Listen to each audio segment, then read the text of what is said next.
Hello, good evening, all of you. You are watching my YouTube channel IT Concepts. This side आकाश अरोड़ा. कल हम लोगों ने RSCIT कुछ important questions discuss करे थे. एज आप लोगों का एग्जाम है 7th मई को, 7th मई 2023 आप लोगों का एग्जाम में कुछ क्वेश्चंस मैंने डिस्कस किए थे. Hope you all like it, right. और उसी के कंटिन्यूशन में मैं आज एक और वीडियो आप लोगों के लिए बना रहा हूँ जिसमें कुछ बहुत बहुत इंपॉर्टेंट क्वेश्चंस हैं जो आपके एग्जाम में आपके लिए काम आने वाले हैं. ठीक है, तो उसी से रिलेटेड हम काम करते हैं. मैंने पहले ही कहा था कि जो भी हम क्वेश्चंस करेंगे उसको डिटेल में थोड़ा एक्सप्लेन करेंगे. उससे रिलेटेड जो भी क्वेश्चंस होंगे, जो बन सकते हैं, जो क्वेश्चंस एक्सपेक्टेड हैं, वो हम लोग सॉल्व करेंगे, राइट. तो आज जो पहला क्वेश्चन है हमारा वो है निम्न कौन सा एप्लीकेशन सॉफ्टवेयर नहीं है. कौन सा ऐसा सॉफ्टवेयर है जो एप्लीकेशन सॉफ्टवेयर नहीं है. तो अगर मैं कंप्यूटर की बेसिकली बात करता हूँ तो we know that computer consist of two parts, that is hardware and software. ये हम लोग सभी जानते हैं. ठीक है, तो हार्डवेयर के बारे में कल मैंने डिस्कस किया था. Input device, output device, input devices के बारे में हम लोगों ने डिस्कस किया. आउटपुट डिवाइस क्या होते हैं, राइट. सिमिलरली अगर हम सॉफ्टवेयर की बात करते हैं तो software is also of two type, that is system software, और जो सेकंड सॉफ्टवेयर हमारा होता है that is your application software, right. तो अगर मैं एप्लीकेशन सॉफ्टवेयर की बात करता हूँ जो पर्टिकुलर एप्लीकेशन के लिए काम आ रही है, जैसे आपका ऑफिस है, MS ऑफिस है, फोटोशॉप है, कोरल ड्रो है, हर एक का कुछ स्पेशल वर्क है, तो उसके लिए उसे एप्लीकेशन सॉफ्टवेयर. सिस्टम सॉफ्टवेयर वो सॉफ्टवेयर होता है जो कंप्यूटर के हार्डवेयर को मैनेज करता है. वापस सुन लीजिएगा, हार्डवेयर को मैनेज करता है. जैसे अगर मैं एंड्रॉइड मोबाइल की बात करूँ तो वहां सिस्टम सॉफ्टवेयर आपका एंड्रॉइड है. अगर कंप्यूटर की बात करूँ तो उसमें जो भी विंडोज हैं, चाहे आप विंडोज 7 की बात करें, चाहे ऑफिस 8 की बात करें, चाहे 10 की बात करें, चाहे 11 की बात करें, सारी विंडोज आपका पार्ट किसका है, सिस्टम सॉफ्टवेयर का. और एप्लीकेशन सॉफ्टवेयर की अगर मैं बात करूं तो MS ऑफिस, ये सारे इसी के एग्जांपल है. ठीक है, अब पहला हमारा क्वेश्चन इसी से रिलेटेड है, कौन सा एक एप्लीकेशन सॉफ्टवेयर नहीं है. देखिए, पेज मेकर एक एप्लीकेशन सॉफ्टवेयर है, बेसिकली क्वेश्चन पेपर्स बनाने के लिए यूज होता है. नोटपैड में हम टाइपिंग करते हैं, एक टेक्स्ट फाइल बनाते हैं. फोटोशॉप में फोटो एडिटिंग करते हैं. बट विंडोज 7 हमारा एक एप्लीकेशन सॉफ्टवेयर नहीं है, क्योंकि वो सिस्टम सॉफ्टवेयर, ध्यान रखिएगा, that is called system software. ठीक है, अब इसी तरह सेकंड क्वेश्चन की हम लोग बात करते हैं, कौन सा कंप्यूटर हार्डवेयर को रन करता है. अभी मैंने आपको बताया कि कंप्यूटर के हार्डवेयर को जो रन करता है उसे सिस्टम सॉफ्टवेयर कहते हैं. और ध्यान रखिएगा, कंप्यूटर हार्डवेयर को रन करने वाला ये कंप्यूटर का हार्डवेयर है. ठीक है, और ये कंप्यूटर हार्डवेयर से कौन इंटरेक्ट करता है, आपका सिस्टम सॉफ्टवेयर. और सिस्टम सॉफ्टवेयर से कौन इंटरेक्ट करता है, आपका एप्लीकेशन सॉफ्टवेयर. और एप्लीकेशन सॉफ्टवेयर से कौन इंटरेक्ट करता है, आपका आपका user, that means we are. हम लोग किस पे काम करते हैं, basically we are working on application software. Application software will work on system software and system software will communicate with hardware, right. तो क्वेश्चन हमारे पास यही है, कौन सा कंप्यूटर हार्डवेयर को रन करता है. तो उसके लिए हमारा जो ऑप्शन होगा वो होगा operating system, because application software नहीं हो सकता, A and B both are not possible. तो answer is operating system. Hope आपको समझ आएगा. यस, कौन सा आउटपुट डिवाइस है, कल ही डिस्कस किया हमने. प्लोटर एक आउटपुट डिवाइस है जो मैप्स प्रिंट करता है. अगर आपने मेरी पहले वाली वीडियो नहीं देखी है तो प्लीज उस वीडियो को देखें, आप इजीली इस क्वेश्चन को समझ पाएंगे. कल हमने बहुत डिटेल में एक्सप्लेन किया है. कौन सी कंप्यूटर की एक लिमिटेशन है, कंप्यूटर के पास स्पीड है, एक्यूरेसी है, डिलीजेंस है, बट कंप्यूटर के पास लैक ऑफ इंटेलिजेंस है. कंप्यूटर खुद से कुछ नहीं सोच सकता, वो वही करेगा जो उसे इंस्ट्रक्शंस दिए जाते हैं. इंपॉर्टेंट. ठीक है, नेक्स्ट, कौन सा सिस्टम सॉफ्टवेयर है. आपको मैंने पहले बताया, सेम ये ऐसा ही क्वेश्चन है, एक्चुअली इसी का क्वेश्चन है ये, कि कौन सा, ये था एप्लीकेशन सॉफ्टवेयर नहीं, यहाँ पे सिस्टम सॉफ्टवेयर, तो पेज मेकर नहीं हो सकता. Windows 7 is your system software. ध्यान रखिएगा, दो टाइप के सॉफ्टवेयर है, system as well as application. चलिए, अब हम बात करते हैं नेक्स्ट की. मेन फ्रेम कंप्यूटर बहुत सस्ते होते हैं. खत्म तो इनमें से एक आंसर चुने कि मेन फ्रेम कंप्यूटर सस्ते होता है, ऐसा होता है क्या. अब ये मेन फ्रेम कंप्यूटर क्या है, देखो मैं आप लोगों को बता देता हूँ कि अगर कंप्यूटर का आप आपका क्लासिफिकेशन करेंगे, सबसे पहला जो हमारा कंप्यूटर होता है वो होता है आपका माइक्रो मिनी कंप्यूटर. उसके बाद जो मेरा कंप्यूटर होता है that is your micro computer. Next is your main frame computer. ध्यान रखिएगा, मेन फ्रेम कंप्यूटर्स कंपनीज में काम आता है. उसके बाद मेरे पास जो कंप्यूटर सुपर कंप्यूटर है, याद रखिएगा, सुपर कंप्यूटर रिसर्च में यूज होता है. पहला इंडिया का जो सुपर कंप्यूटर था वो परम, ये क्वेश्चन भी पूछा जाता है, ध्यान रखिएगा, ठीक है। तो मिनी, माइक्रो, मेन फ्रेम और super, mini, micro, main frame और सुपर। तो मेन फ्रेम जनरली कंपनीज में यूज होता है, बड़े बड़े कंपनीज में जो यूज होते हैं वो मेन फ्रेम कंप्यूटर्स कहलाते हैं। होप आपको समझ आ गया होगा। तो हमारा क्वेश्चन यही कह रहा है कि एक सस्ते हैं, नहीं गलत है, ये सस्ते नहीं है, थोड़े से कॉस्टली होते हैं कंपैरेटिवली। कौन सा कंप्यूटर क्वालिफिकेशन नहीं है? मेन फ्रेम है, अभी बताया आपको, मिनी है, नोटबुक भी है, बट मैक्स फ्रेम नाम का कोई भी कंप्यूटर नहीं होता है, ऐसा कोई क्वालिफिकेशन नहीं है। सबसे तेज कंप्यूटर कौन सा है? ऑब्वियस सी बात है, main frame, micro, work station. Fastest computer है सुपर कंप्यूटर, क्योंकि इसमें मेमोरी भी ज्यादा होती है, आपकी स्पीड भी फास्ट होती है, और ये जनरली रिसर्च में यूज होता है। होप सो कि आपको क्वेश्चन समझ आ गए। ये फर्स्ट चैप्टर से रिलेटेड क्वेश्चन है, आपकी बुक के ही क्वेश्चन है। मैं आप लोगों को इसलिए समझा रहा हूँ कि इसमें क्वेश्चंस बहुत सारे बनने के चांसेस रहते हैं हमारे पास, राइट। चलो, अब हम बात करते हैं नेक्स्ट पार्ट की। नेक्स्ट पार्ट में डेजी व्हील प्रिंटर, एक प्रिंटर की बात हो रही है जिसे कह रहे हैं डेजी व्हील। मैं आपको बता दूं डेजी व्हील प्रिंटर क्या होता है। एक व्हील होता है बेसिकली, इसे इम्पैक्ट प्रिंटर कहा जाता है।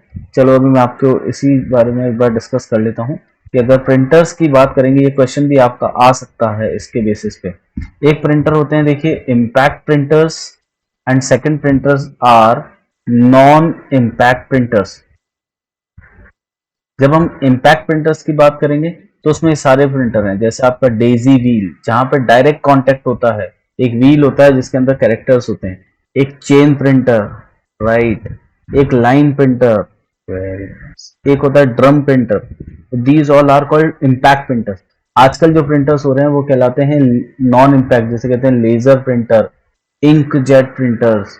ये सारे प्रिंटर्स हैं जो हम यूज करते हैं। आजकल एक और इंपॉर्टेंट प्रिंटर यूज होने लगा है, that is called your 3D printer. सारी चीजें आपके, जिसमें ऑब्जेक्ट एज इट इज बन जाता है। आपने अगर ताजमहल बनाया है और उसमें प्रिंटिंग दी तो एज इट इज ताजमहल का मॉडल आपके सामने आ जाएगा, तो वो कहलाता है 3D प्रिंटर्स।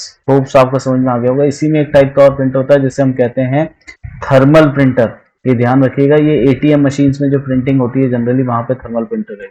ये टाइप्स ऑफ प्रिंटर मैंने बता दिए। तो अब इससे रिलेटेड जो भी क्वेश्चन आएंगे मेरे हिसाब से आप कर सकते हैं। अब पहला क्वेश्चन हमारा ये डेजी व्हील प्रिंटर एक है, मैट्रिक्स नहीं है, ये इम्पैक्ट प्रिंटर है, मैंने आपको बताया अभी, ठीक है। कौन सी मेमोरी बार बार रिफ्रेश होती है? देखिए दो टाइप की मेमोरी होती है, रैम और रोम। वैसे तो प्राइमरी और सेकेंडरी दो टाइप की मेमोरी होती है, बट रैम की अगर मैं बात करूं तो रैम भी दो टाइप की होती है। एक तो स्टैटिक रैम जिसमें डेटा फिक्स होता है, बता रहा खुद ही, और डायनेमिक रैम जिसमें डेटा बार बार चेंज होता है, रिफ्रेश होता है। तो क्वेश्चन ये बार बार रिफ्रेश कौन होती है? डायनेमिक मेमोरी होती है या डायनेमिक रैम होती है, ध्यान रखिएगा। नेक्स्ट जो क्वेश्चन है हमारे पास वो क्या है? इससे रिलेटेड जितने भी क्वेश्चन से मैं आप लोगों को करा रहा हूँ, रैम से अधिकाधिक प्रयोग लेने वाली कौन सी मेमोरी? कल क्वेश्चन कराया था ये कि रैम में जो डेटा बार बार प्रयोग होना है उसको कहाँ यूज करेंगे हम? कैश मेमोरी में। ध्यान रखिएगा, कैश मेमोरी एक ऐसी मेमोरी है जो रैम और CPU के बीच में लगाई जाती है। वापस बता देता हूँ, ये आपकी होती है रैम, जी बिल्कुल, ये है आपका CPU या ALU जहां पे कैलकुलेशन होने वाला है। इन दोनों के बीच में जो बार बार डेटा पास हो रहा है उसके बीच में जो मेमोरी लगाई जाती है उसे कहते हैं कैश मेमोरी। ये जो नोट्स हैं, ये जो है, मैं आपको बिल्कुल मेरी वीडियो लिंक में आपको शेयर कर दूंगा, आपको मिल जाएगा, ठीक है। अच्छा, एक ऑप्टिकल इनपुट डिवाइस जो कागज पर पेंसिल द्वारा लिखी, हाँ ये क्वेश्चन बहुत अच्छा है कि जो हम कॉपी पे पेंसिल से जो लिखते हैं, पेन से लिखते हैं, उसको रीड कर देता है OMR शीट। आजकल सारे क्वेश्चन OMR ही होते हैं जनरली एग्जाम्स, और आपके जितने भी कॉम्पिटेटिव एग्जाम्स होते हैं वो चेकिंग कैसे होती है? OMR रीडर से। पंच का रीडर पहले यूज होता था जिसमें मेमोरी यूज होती थी। मैग्नेटिक टेप, मैं आपको बता दूं मैग्नेटिक टेप क्या होता है। पहले टेप की कैसेट होती थी, ब्लैक कलर की फिल्म होती थी, वो मैग्नेटिक टेप है। आजकल मैग्नेटिक टेप नहीं होती, आजकल मैग्नेटिक डिस्क होती है जिसे हम लोग हार्ड डिस्क कहते हैं, ध्यान रखिएगा। एक ऑप्टिकल स्कैनर है, ऑप्टिकल मतलब लाइट, और लाइट रेस किसमें यूज होती है? आपकी CD और DVD में। ध्यान रखिएगा इस क्वेश्चन को, ठीक है। नेक्स्ट क्वेश्चन की मैं डिस्कस कर रहा हूं। मैं अभी भी कह रहा हूं इससे रिलेटेड जितने क्वेश्चन आ सकते हैं मैं आपको बता रहा हूं, तो प्लीज इस वीडियो को लास्ट तक जरूर सुने। सारे क्वेश्चन आपके लिए जरूरी है, स्किप ना करें। कौन सी मेमोरी वॉलेटाइल है? वॉलेटाइल का मतलब था उड़ जाना, मतलब जिसका डेटा कंप्यूटर बंद होते ही डिलीट हो जाए, वो मेमोरी कहलाती है रैम मेमोरी। ध्यान रखिएगा, रोम का डेटा डिलीट नहीं होता है, रोम को हम कहते हैं रीड ओनली मेमोरी। केवल रीड करोगे भैया, लिखने वाला कौन है? जो मैन्युफैक्चरर है। और रैम का मतलब होता है रैंडम एक्सेस मेमोरी। रैंडम का मतलब कहीं से भी आप इसे एक्सेस कर सकते हैं, इसीलिए हम इसे कह रहे हैं रैंडम एक्सेस मेमोरी। ध्यान रखिएगा, होप सो आपको समझ आ गया होगा। P ROM programmable read only memory, EP ROM electrically programmable read only memory, ये सारे रोम के टाइप्स हैं जो आपको पता होने चाहिए। ठीक है, नेक्स्ट क्वेश्चन, कंप्यूटर के साथ कंजंक्शन में कौन सा ड्राई इंक पाउडर, ध्यान रखिएगा, एक ऐसा पाउडर होता है आजकल जो होता है, लेजर प्रिंटर कहते हैं उसको, जिसमें हम कहते हैं टोनर फिल करवाना है। टोनर फिल करना मतलब ड्राई इंक, उसे लेजर प्रिंट कहते हैं, ध्यान रखिएगा। आपके कंप्यूटर की कॉन्फ़िगरेशन, ये क्वेश्चन कल भी कराया था। कंप्यूटर की कॉन्फ़िगरेशन से मतलब है कि कौन सा तो प्रोसेसर लगा है, i3 i5 है, हार्ड डिस्क की कैपेसिटी कितनी है, रैम की कितनी है, सबको मिला के हम बताते हैं। डीपीआई क्या है, डॉट्स पर इंच, जिसकी डीपीआई जितना अच्छा होगा उतना ही उसकी क्वालिटी अच्छी होगी। आपके जो भी होता है ना, आपका जो सीडी है, वो मॉनिटर्स हैं, इन सबका जो कॉन्फ़िगरेशन वो डीपीआई में हम मेजर करते हैं। डॉट्स पर इंच बताता है हर इंच में कितने, जितने डॉट्स होंगे उतनी क्लियरिटी ज्यादा होगी एक्चुअली।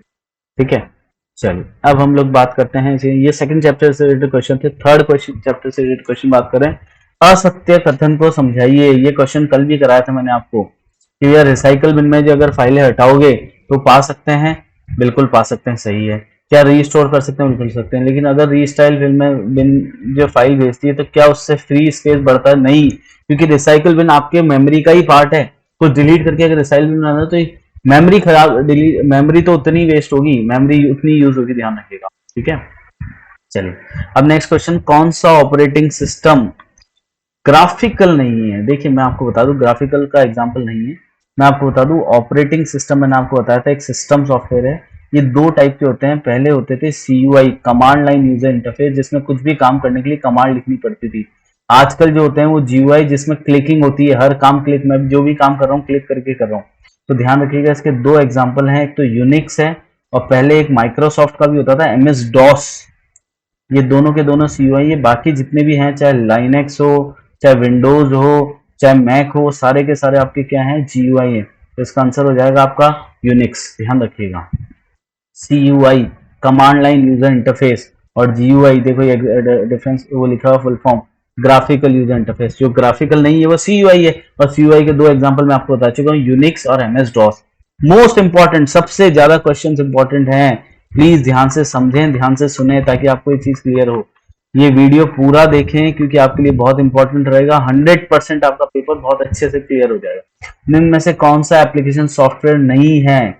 विंडोज XP, विंडोज की बात आ गई तो ये सिस्टम सॉफ्टवेयर है। बाकी VLC media player, Adobe reader, Photoshop, ये सब के सब आपके एप्लीकेशन सॉफ्टवेयर से एक पर्टिकुलर एप्लीकेशन के लिए यूज में आ रहे हैं। ठीक है, नेक्स्ट प्लीज। इसके बाद हम लोग बात करते हैं नेक्स्ट क्वेश्चन की, टास्क बार का एक छोटा सा हिस्सा जिसमें बैकग्राउंड में चलने वाली एप्लीकेशन, कल भी बताया था सिस्टम ट्रे, नीचे ये भी सिस्टम ट्रे जहां डेट वगैरह सबको दिख रही है। कौन सा ऑपरेटिंग सिस्टम मल्टीटास्किंग को एक्चुअल में लागू नहीं करता है? देखिए मैं बता दूं आपको, मल्टीटास्किंग का मतलब मल्टीपल टास्क हम कर रहे हैं, और ध्यान रखिएगा MS DOS में नहीं होता। बताया था डिस्क ऑपरेटिंग सिस्टम CUI है। बाकी जितने मल्टीपल टास्क, मतलब नीचे देखो आप, बहुत सारी चीजें खुली पड़ी है, तो एक साथ मल्टीपल टास्क एक साथ हो रहे हैं, उसे कहते हैं मल्टीटास्किंग। तो MS DOS में मल्टीटास्किंग नहीं होती थी, आजकल की विंडोज में सभी में मल्टीटास्किंग है। कौन से विंडोज से प्रारंभ स्टार्ट बटन नहीं है? स्टार्ट बटन कौन से विंडो में नहीं है, ध्यान रखिएगा। विंडो 8 में, 7 में था, फिर 10 में है, 11 में है, लेकिन विंडो 8 में नहीं था। ठीक है, चलिए कौन सा ऑपरेटिंग सिस्टम नहीं है? DOS मैंने बताया आपको है, MS DOS, लाइनेक्स है, विंडोज है, बट ओरेकल नहीं है। ओरेकल एक डेटाबेस का सॉफ्टवेयर है, ध्यान रखिएगा। Oracle is a database software, ये डेटाबेस का सॉफ्टवेयर है, डेटा को मैनेज करता है, ये ऑपरेटिंग सिस्टम नहीं है। उस एक डैश उस डिस्क पर नामित स्थान तो कहते हैं जब फाइल को स्टोर करते हैं। फाइल कहाँ स्टोर होती है? फोल्डर के अंदर। हमें पता है POD नहीं हो सकता, वर्जन नहीं हो सकता, तो फोल्डर ही होना है, और फाइल का ग्रुप भी फोल्डर ही कहलाता है। विंडोज में स्टार्ट बटन का उपयोग इसके लिए किया जाता है, किसके लिए किया जाता है? Application launching, device setting, system, सब कुछ काम कर सकते हैं हम स्टार्ट बटन से, आपको पता है।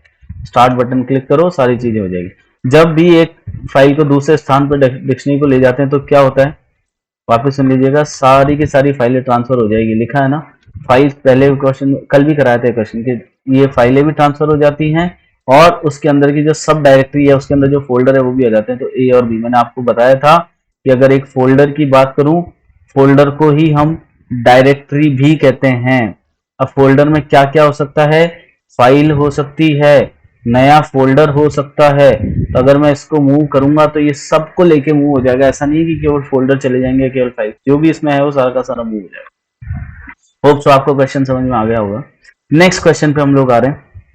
इंटरनेट का उपयोग क्या है, कम्युनिकेशन पता है, मैसेज कर रहे हैं, एजुकेशन आप पढ़ रहे हैं, फाइनेंशियल ट्रांजेक्शन आप बैंक से कर रहे हैं, ऑल ऑफ दी अबव पता है आप लोग को। कुछ क्वेश्चंस बड़े ही कॉमन सेंस में होते हैं आरएससीआईटी में, कोई दिक्कत नहीं, आप इजीली पेपर क्लियर कर लेंगे, एक ही बार में पेपर क्लियर कर लेंगे, क्योंकि सर्टिफिकेट आपके बहुत काम आने वाला है। गवर्नमेंट सर्टिफिकेट है, 35 क्वेश्चन हैं, कल मैंने बताया था आपको 70 मार्क्स का आपका पेपर आएगा। एक उपयोगकर्ता को इंटरनेट तक पहुंचने के लिए कौन सा आवश्यक है, इंटरनेट सेवा, ये कल भी क्वेश्चन कराया था मैंने आपको कि इंटरनेट सेवा भी चाहिए, मॉडेम भी चाहिए, वेब ब्राउजर भी चाहिए। वेब ब्राउजर मतलब गूगल क्रोम और ये सारा सारा, ठीक है। इसके बाद हम लोग बात करते हैं, नेक्स्ट क्वेश्चन है हमारे पास, एक वेब ब्राउजर है, वेब ब्राउजर ध्यान रखिए एप्लीकेशन सॉफ्टवेयर है, सिस्टम नहीं है। सिस्टम तो विंडोज है, लैंग्वेज ट्रांसलेटर है, लेकिन सिस्टम में वेब ब्राउजर इसका पार्ट नहीं है। मॉडेम क्या है, मॉडेम का फुल फॉर्म होता है मॉड्यूलेटर और डी मॉड्यूलेटर। मैं आपको बता दूं, एक्चुअली थोड़ा सा एक्सप्लेन करना चाहूंगा मॉड्यूलेशन का क्या मतलब होता है और डी मॉड्यूलेशन का क्या मतलब होता है। मैं आपको बता दूं, ये मेरा कंप्यूटर है, कंप्यूटर में जो मेरा डेटा होता है वो 1010 बाइनरी की फॉर्म में होता है। वापस बता रहा हूँ, ये बाइनरी की फॉर्म में होता है। इसे किसी भी कहीं भी भेजने के लिए मैं इसका मॉड्यूलेशन करता हूँ। मॉड्यूलेशन का क्या मतलब है, इस सिग्नल को एनालॉग सिग्नल्स में कन्वर्ट करता हूँ, तो इसे तो कहते हैं हम लोग मॉड्यूलेशन। अब जब किसी और कंप्यूटर के पास जाता है एनालॉग सिग्नल, फिर वहां जाके एक चीज होती है जिसे हम लोग कहते हैं डी मॉड्यूलेशन। वापस बता रहा हूँ, जिसे हम क्या कहते हैं, डी मॉड्यूलेशन, जो इसी डिजिटल को किस में कन्वर्ट करेगा, आपके एनालॉग को किस में कन्वर्ट करेगा, डिजिटल में। तो मॉड्यूलेशन का मतलब बाइनरी टू एनालॉग, और इसका मतलब क्या है, एनालॉग टू बाइनरी। ये जब दोनों पार्ट होते हैं तो इस मॉड्यूलेशन और डीमॉड्यूलेशन दोनों को मिला के हम क्या कहते हैं, मॉडेम। ध्यान रखिएगा, क्वेश्चन आ सकता है, इंटरनेट से कनेक्ट करने के लिए मॉडेम की जरूरत है। मॉडेम या तो आपके कंप्यूटर में ऑलरेडी लगा होता है, लैपटॉप में होता है, और अगर बाहर से लगा रहे तो उसे एक्सटर्नल मॉडेम कहते हैं।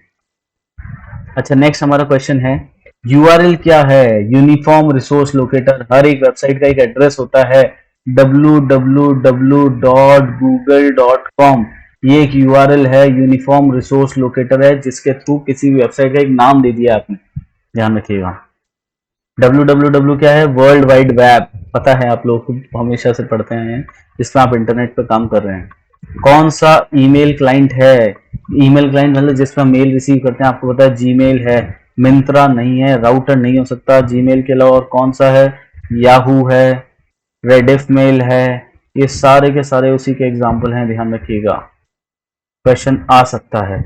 सर्च इंजन, सर्च इंजन आपको पता है गूगल है, याहू है, पेटीएम नहीं हो सकता, आपको पता है फ्लिपकार्ट नहीं हो सकता, गूगल है, याहू है, और बिंग है। बिंग आपके माइक्रोसॉफ्ट का ही है एक्चुअली में। डीएनएस का क्या मतलब है, डीएनएस का मतलब होता है डोमेन नेम सिस्टम। अब मैं आपको बता दूं डोमेन नेम सिस्टम का क्या काम है, आपका जो वेबसाइट का एड्रेस होता है उसे कहते हैं यूआरएल। यूआरएल को चेंज किया जाता है एक स्पेशल एड्रेस में, जिसे हम कहते हैं आईपी एड्रेस। ध्यान रखिएगा, यूआरएल को आईपी एड्रेस में कन्वर्ट करने के लिए जिसका यूज होता है उसे कहते हैं डोमेन नेम सिस्टम। वापस सुन लेना, हर एक वेबसाइट का एक एड्रेस होता है जिसे कहते हैं आईपी एड्रेस, लेकिन हमें आईपी एड्रेस नहीं पता होता, हम यूआरएल लिखते हैं, यूआरएल से अपने आप आईपी एड्रेस में चेंज होता है, और चेंज करने का काम कौन कर रहा है, डीएनएस, डोमेन नेम सिस्टम। ध्यान रखिएगा, सारे क्वेश्चन मोस्ट इंपॉर्टेंट हैं, और यहां से बाहर क्वेश्चन नहीं आएगा आपके पास। नेक्स्ट क्वेश्चन की हम लोग बात करते हैं, एक वीडियो मैं आप लोगों को और दूंगा, प्रधानमंत्री जनधन योजना को खोलने के लिए न्यूनतम राशि शून्य राशि बताया था मैंने आप लोगों को, इसके अलावा और भी कुछ बेनिफिट थे, वो आपसे कल भी डिस्कस किया था हमने। कौन सा ऑनलाइन बैंकिंग का एक फायदा है, समय बच रहा है, लागत बच रही है, इंटरनेट का उपयोग करने के लिए एक इंटरनेट आवश्यकता है, फायदा नहीं है। तो फायदा यही नहीं है कि भाई इसमें इंटरनेट तो चाहिए, बाकी सब फायदे ही, राइट। कौन सा क्रेडिट कार्ड की आवश्यकता नहीं है, विशेषता नहीं है। कल भी ये बताया था कि क्रेडिट कार्ड में आप क्या करते हैं, एक साथ भुगतान करते हो, उसे डेबिट कार्ड कहते हैं। ओटीपी क्या है, वन टाइम पासवर्ड, अभी आप सबसे ज्यादा यूज करते हैं सिक्योरिटी के लिए, बैंक में ट्रांजेक्शन करेंगे वन टाइम पासवर्ड आएगा। यूपीआई क्या है? Unified payment interface. आजकल सारा काम हम दूध वाले को भी पेमेंट यूपीआई से ही कर रहे हैं, तो ये बड़ा बेनिफिट है हमें। ऑनलाइन हर काम ऑनलाइन हो जाएगा, कैश की रिक्वायरमेंट नहीं है, राइट। उसके बाद हमारा क्वेश्चन है यूपीआई में पुश टेक्नोलॉजी। पुश मतलब पैसा भेजना है, ध्यान रखना, और भुगतान प्राप्त करना है तो कौन सी टेक्नोलॉजी होती है? पॉप। बट ये जनरल यूज नहीं होती है, हम पुश का ही यूज करते हैं पैसा भेजने के लिए। एसबीआई बड़ी क्या है? एसबीआई बड़ी एक मोबाइल वॉलेट एप्लीकेशन है, ध्यान रखिएगा। मोबाइल वॉलेट का क्या मतलब होता है? जिसमें आप अपना पैसा रख सकते हो। इसके अलावा कौन सा मोबाइल वॉलेट है? पेटीएम है, और आपके पास एसबीआई योनो है, ये सारे वही हैं, ठीक है। गूगल पे है, फोन पे है, ये सारे के सारे क्या हैं? आपके मोबाइल वॉलेट हैं, जिसमें आप अपना पैसा इलेक्ट्रॉनिक फॉर्म में रख सकते हैं और यूज कर सकते हैं, ठीक है। इसके बाद इनमें में से कौन सा मोबाइल वॉलेट का एग्जांपल नहीं है? एसबीआई बड़ी है, भीम है, पेटीएम है, बट क्रेडिट कार्ड नहीं है, आपको मैंने बताया। रुपे और debit card. RuPay debit card क्या है? घरेलू डेबिट कार्ड है, इंडिया में ही डेवलप हुआ है, इंडिया का पहला बनने वाला कार्ड है ये रुपे कार्ड, और एटीएम और पीओएस पे चल जाता है, तो उपरोक्त सभी है। हाँ, ये कल वाला क्वेश्चन आ गया। पीएमजेडीवाई से फायदे क्या हैं? 1 लाख का एक्सीडेंटल कवर, 30,000 का बीमा, और 5,000 तक की ऑफर, और एक और चीज, जीरो बैलेंस अकाउंट खुलता है भैया, जीरो बैलेंस अकाउंट। तो ये सारी चीजें इसमें होती है, इसलिए हम लिख देंगे उपरोक्त सभी। तो ये क्वेश्चंस मैंने आपको कराए हैं। अब नेक्स्ट क्वेश्चंस पे मैं आता हूँ आपके पास।